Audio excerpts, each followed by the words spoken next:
So today I saw a movie made for teenage girls, and I am no longer a teenage girl, but I sometimes like to watch movies and think, like, what would I get from this when I was 15? And what I would have gotten from this movie when I was 15 is, oh my god, I love this fucking movie. So I really enjoyed it, even as an adult. But if I had been 15, which is the audience for this movie, probably would have been my favorite movie of the year. And my internet is down, so I'm going to be looking on an iPad to get my information. So if I look down, that's what I'm doing. Apologies. It was directed by Stella Meghie, whose other film, she's Canadian, I believe, and she had a film at TIFF a few years ago called Gene of the Joneses, which I don't think got an American release, or if it did not come to Atlanta, so I haven't seen it. But this is her next film, and it was co-produced by Warner Brothers and MGM, and because it had MGM, it had a great reference to Moonstruck. So if you're a fan of Moonstruck, you get some Moonstruck in this movie. It's based on a novel by Nicola Yoon, and it stars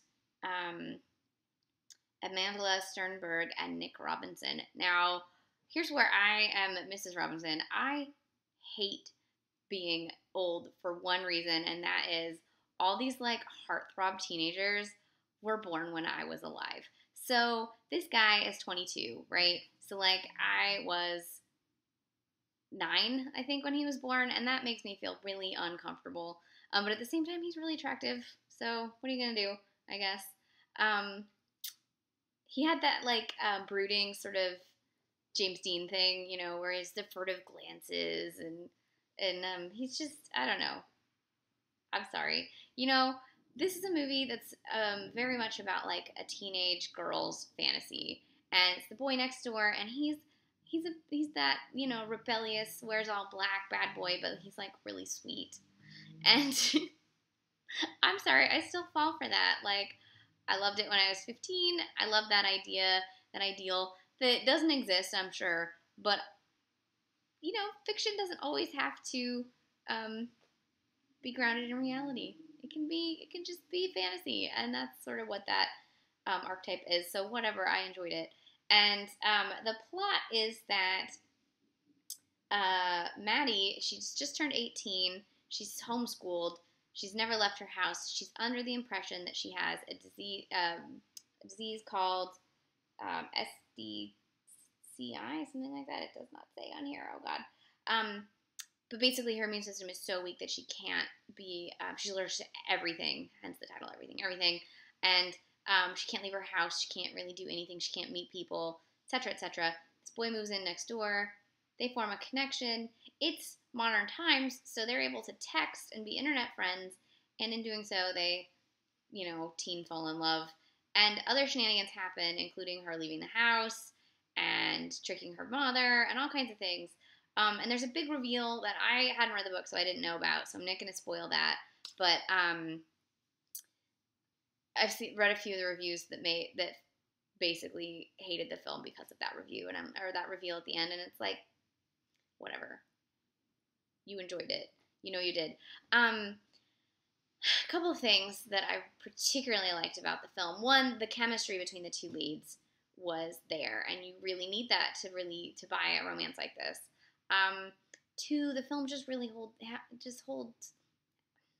has its entire heart on its sleeve, and it's just beautiful. 4, it's like really well put together. Like, a lot of teen movies aren't well made. This is a well made teen movie from a very film literate filmmaker. There's a scene that is a straight up homage to Annie Hall. It's a teen spin on the Annie Hall subtitled Thoughts scene. Really works. There's some interesting uses of reality when she is having imagined conversations with the guy. The conversations are via text, but it's like imagined that they're actually in the same room together. And I really liked how those were done. I thought that little bit of whimsy really worked. I literally yesterday tweeted that I couldn't wait for some filmmaker to use and the Lights and Francis and the Lights and Chance the Rapper's new song, May I Have This Dance? and I tweeted it a day too soon because it's literally in this movie. And it wasn't used quite in the way that I would have liked to have seen the song used, and I'm sure some other filmmaker will still use that song, hopefully how I'm picturing it. But it was delightful to hear it because I'm really obsessed with that song right now. And if you haven't watched that video, watch that video. It's so good. Then there was, before that scene, there was Jose Gonzalez's Heartbeats. So if you don't know Heartbeats, it was originally by The Knife, which is this crazy, like, Swedish band, and they wear masks all the time, and, like, bird masks. And then Jose Gonzalez, also Swedish, did a cover of it, and it's sweet and kind of sounds a bit like Iron and Wine, and it's heartbreaking. And I saw him play it live once, and it broke my heart. I was like, I'm still not over it. That was like 10 years ago.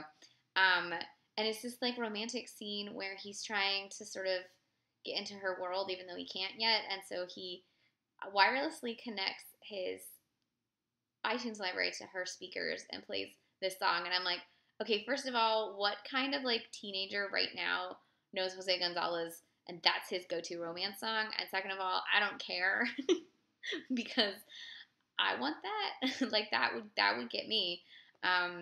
Which basically shows that like people my age are the ones making and writing these movies now.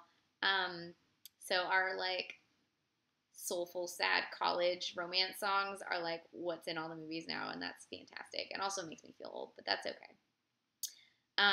Mentioned Moonstruck. Just delightful film. It's got some dark elements to it, and no, the film does not dive deeply into those dark elements. That's not what the film's trying to do. I don't think it ignores them either. It's just it picked a tone and it stuck to it, and so it goes through those dark moments with the same tone that it chose to be presented in, and I think it works. I don't think the film needed to switch tones in order to address the things that happen in the latter half, but that's just me. So, what was I going to say? I don't know. I liked it. It's a good teen movie, and you should check it out. It's playing. It's the sixth. It's only the sixth wide release film directed by a woman all year, and it's the first wide release film directed by a woman of color since Selma. Let that sink in a little bit about how shitty distribution is and how the studios really, really, really need to hire women.